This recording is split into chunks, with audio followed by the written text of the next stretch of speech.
اعوذ باللہ من الشیطان الرجیم بسم اللہ الرحمن الرحیم خلاصۃ القرآن پارہ نمبر 2 تحویل قبلہ کا حکم اور یہود کا اعتراض سیقول السفہاء من الناس ما ولاہم عن قبلتہم التی کانوا علیہا۔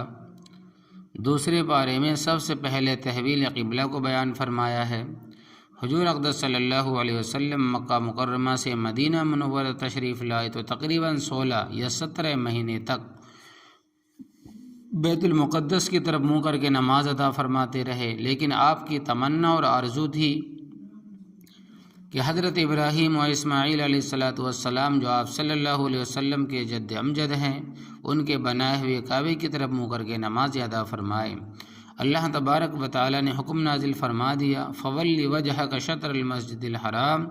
اس حکم کے نازل ہونے پر یہودی آپ صلی اللہ علیہ وسلم پر اعتراض کرنے لگے، یہ کیسے اللہ تبارک و تعالی کے پیغمبر ہیں، کبھی قبلہ بیت اللہ کو بناتے ہیں اور کبھی بیت المقدس کو بناتے ہیں۔ تو یہود کو جواب دیا گیا، قل للہ المشرق والمغرب، اے میرے پیغمبر آپ کہہ دیجئے کہ مشرق و مغرب سب اللہ تبارک و تعالی ہی کے ہیں۔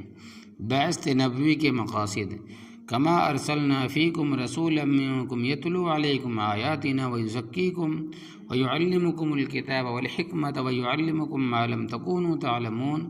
اس مقام پر نبی کریم صلی اللہ علیہ وسلم کو بھیجنے کی بنیادی طور پر 4 مقاصد بیان کیے گئے ہیں۔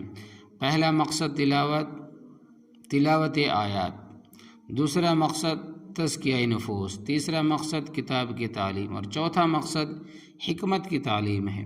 یہ مضمون قرآن کریم کے مختلف مقامات پر بیان کیا گیا ہے۔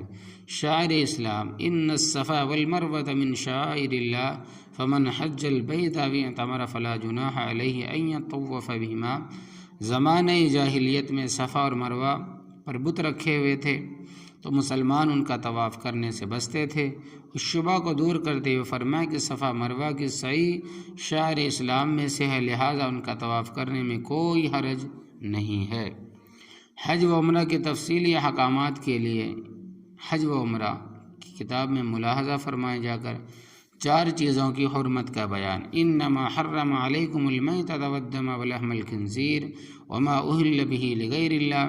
مشرکین اپنی طرف سے کچھ چیزوں کو حلال کہتے تھے اور کچھ چیزوں کو حرام۔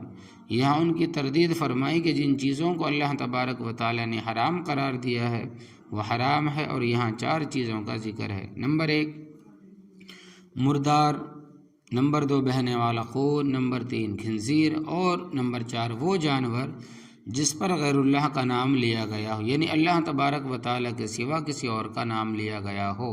پھر اس پارے میں اللہ تبارک و تعالیٰ نے اور بہت سے احکام تفصیل سے بیان فرمائے ہیں۔ قصاص لینے کا فائدہ یعنی بدلہ لینے کا فائدہ، وَلَكُمْ فِي الْقِصَاصِ حَيَاةٌ يَا أُولِي الْأَلْبَابِ لَعَلَّكُمْ تَتَّقُونَ۔ اگر قصاص کے مسئلے پر عمل درآمد ہو تو آپ یقین فرمائیں کہ اس میں قاتل اور مقتول دونوں کی زندگی ہے، اس طرح کہ جب قاتل کو اپنی سزا کا یقین ہوگا تو وہ قتل کرنے سے بچے گا، گریز کرے گا، اس سے مقتول بھی بچ جائے گا اور قاتل بھی بچ جائے گا۔ وصیت کا حکم، کتب علیکم اذا حضر احدکم الموت ان ترک خیرا الوصیۃ للوالدین والاقربین بالمعروف حقا علی المتقین۔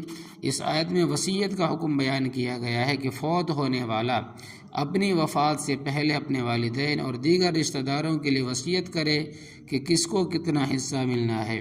اس آیت کے نزول سے پہلے ورثہ کے حصے متعین نہیں تھے اور مرنے والے کا سارا ترکہ اس کے لڑکوں کو ملتا تھا، اس لیے اس آیت میں والدین اور دوسرے رشتہ داروں کے لیے وصیت کرنے کا حکم دیا ہے۔ پھر جب سورہ نساء میں اللہ تبارک و تعالیٰ نے تمام ورثاء کے میراث میں حصے متعین فرما دیے تو اب اس آیت میں مذکورہ وصیت کی فرضیت باقی نہیں رہی۔ ہاں البتہ اب بھی کوئی شخص ورثاء کے علاوہ کسی اور کے لیے اپنے مال کے 1/3 حصے کی وصیت کر سکتا ہے۔ روزے کی فرضیت، یا ایھا الذین آمنوا کتب علیکم الصیام کما کتب علی الذین من قبلکم لعلکم تتقون۔ یہاں روزے کی فرضیت اور روزے کے احکام و مسائل کو تفصیل سے بیان فرمایا ہے۔ روزہ دین اسلام کے بنیادی ارکان میں سے ہے، ایک اہم رکن ہے۔ یہ ایسی عبادت ہے جو تمام شرائع سابقہ میں بھی مشروع رہی ہے، صرف امتی محمدیہ علیہ الصلاۃ والسلام و تسلیم کے ساتھ خاص نہیں۔ روزے کی شرعی تعریف یہ ہے کہ روزے کی نیت کے ساتھ صبح صادق سے لے کر غروب آفتاب تک کھانے پینے اور جماع سے رکنا۔ اگر کسی نے غروب آفتاب سے 1 منٹ بھی پہلے افطار کر دیا تو روزہ نہیں ہوگا۔ روزہ ایسی عبادت ہے کہ بندہ اس کی وجہ سے جلدی تقوی کی نعمت حاصل کر لیتا ہے۔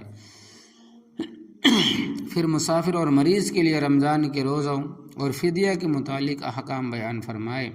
ماہ رمضان کی فضیلت: شہر رمضان الذی انزل فیہ القرآن ھدی للناس وبینات من الھدی والفرقان۔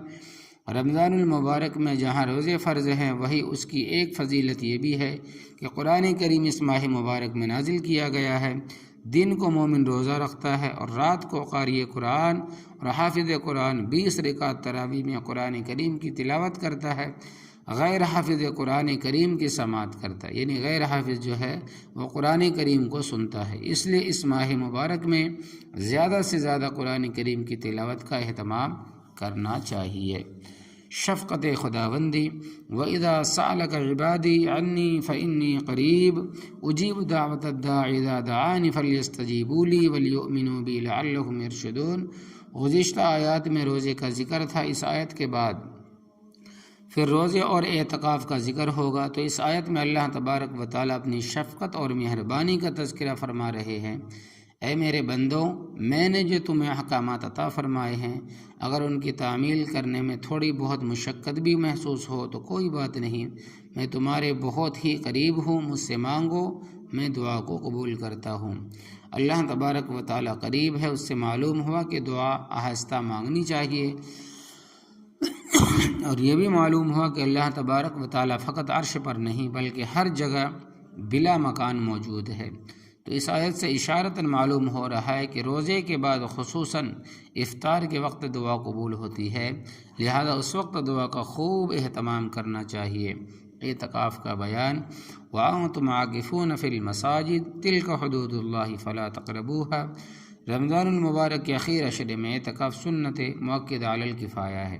مرد مسجد حضرات ایسی مساجد میں اعتکاف کریں، مرد مسجد ایسی مسجد میں اعتکاف کرے جس میں نماز باجماعت ہوتی ہو، جبکہ خواتین اپنے گھروں میں مخصوص جگہوں میں اعتکاف کرے۔ چاند کا فائدہ: یسألونک عن الأہلہ قل ہی مواقیت للناس والحج۔ چاند سے اسلامی تاریخ معلوم ہوتی ہے، اور اس کے علاوہ اس کے ذریعے سے عبادات یعنی حج، روزہ اور عدت کی مدت کے علاوہ دیگر معاملات، معاہدوں کی میعاد مقررہ کا پتہ بھی چلتا ہے۔ جہاد و قتال: وقاتلوا فی سبیل اللہ الذین یقاتلونکم ولا تعتدوا ان اللہ لا يحب المعتدین۔ جہاد کا مسئلہ بیان فرمایا۔ جہاد فرض ہے اور اس کا مقصد اعلی کلمت اللہ ہے۔ جہاد قیامت تک جاری و ساری رہے گا۔ یہاں یہ بات ذہن نشین فرما لے کہ شریعت کے اصطلاح میں جہاد نام ہے قتال فی سبیل اللہ کا۔ اگر کسی اور حکم شرعی پر جہاد کے الفاظ کا استعمال ہوا ہو تو وہ لغت کے اعتبار سے شریعت کی اصطلاح نہیں ہے۔ تو اللہ تبارک و تعالی نے مجاہدین کو دیگر تمام اعمال کرنے والوں پر فضیلت عطا فرمائی ہے۔ جہاد بہت عظیم و مبارک اور مقدس عمل ہے۔ حج کا بیان: الحج اشہر معلومات۔ حج اسلام کے بنیادی ارکان میں سے ایک اہم رکن ہے۔ حج میں 2 ارکان ہیں، ایک وقوف عرفہ، دوسرا طواف زیارت۔ 5 دنوں میں 5 مقامات پر 7 عبادتوں کے کرنے کو حج کہتے ہیں۔ حج کے 5 دن یہ ہے 8، 9، 10، 11 اور 12 ذی الحجہ۔ حج کے 5 مقامات یہ ہیں بیت اللہ، صفا، مروہ، منی، مزدلفہ اور عرفات۔ حج کی 7 عبادتیں یہ ہیں: احرام، طواف، سعی، وقوف، رمی، قربانی اور حلق یا قصر۔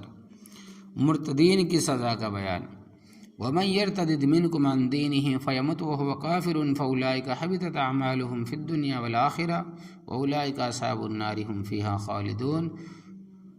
پھر مرتدین کی سزا کو بیان فرمائے کہ مرتد ہے، ان کو سزا کو بیان فرمائے کہ جو شخص مومن ہے اور پھر وہ ایمان کو چھوڑ کر مرتد ہو جاتا ہے، اگر وہ سمجھانے کے باوجود باز نہ آئے تو اس کے سارے اعمال ضائع ہو جاتے ہیں، وہ قتل ہمیشہ کے لیے جہنم کا مستحق ہو جاتا ہے۔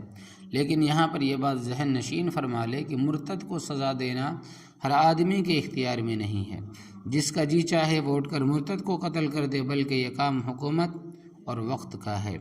حالت حیض میں جماع کا حکم۔ وَيَسْأَلُونَكَ عَنِ الْمَحِيضِ قُلْ هُوَ أَذًى فَاعْتَزِلُوا النِّسَاءَ فِي الْمَحِيضِ وَلَا تَقْرَبُوهُنَّ حَتَّى يَطْهُرْنَ فَإِذَا تَطَهَّرْنَ فَأْتُوهُنَّ مِنْ حَيْثُ أَمَرَكُمُ اللَّهُ۔ عورت کے ساتھ حالت حیض میں ہم بستری کرنا ناجائز اور حرام ہے۔ یہاں یہ بات ذہن نشین فرما لے کہ عورت کو ہر ماہواری کا جو خون آتا ہے اس کو حیض کا خون کہتے ہیں، اور بچے کی ولادت کے بعد جو خون آتا ہے اس کو نفاس کا خون کہتے ہیں۔ قرآن کریم میں حالت حیض میں بیوی کے ساتھ ہم بستری ہونے کو منع فرمایا۔ قرآن کریم میں حالت نفاس میں عورت کے ساتھ ہم بستری کے منع فرمانے کا ذکر نہیں ہے، لیکن حالت نفاس میں ہم بستری بھی اسی طرح حرام و ناجائز ہے۔ حالت نفاس میں ہم بستری کے حرام ہونے کا ذکر احادیث میں آیا ہے، اور قرآن کریم میں حالت حیض پر قیاس کرنے سے حالت نفاس میں بھی ہم بستری کی حرمت سمجھ میں آتی ہے۔ اس کے حرام ہونے کی بنیادی وجہ یہ بیان فرمائی ہے کہ یہ گندگی کے دن ہے۔ ایک اور بات نوٹ فرما لے کہ عورت نکاح کے بعد شوہر کے لیے حلال ہے، لیکن جس طرح حیض و نفاس کی حالت میں شوہر اپنی بیوی سے ہم بستری نہیں کر سکتا، اسی طرح شوہر اپنی بیوی سے پچھلی جانب سے صحبت کرنا چاہے تو نہیں کر سکتا۔ پچھلی جانب سے صحبت کرنا حرام اور ناجائز ہے، یعنی کہ دبر میں۔ طلاق کا بیان۔ الطلاق مرتان فإمساک بمعروف وتسریح بإحسان۔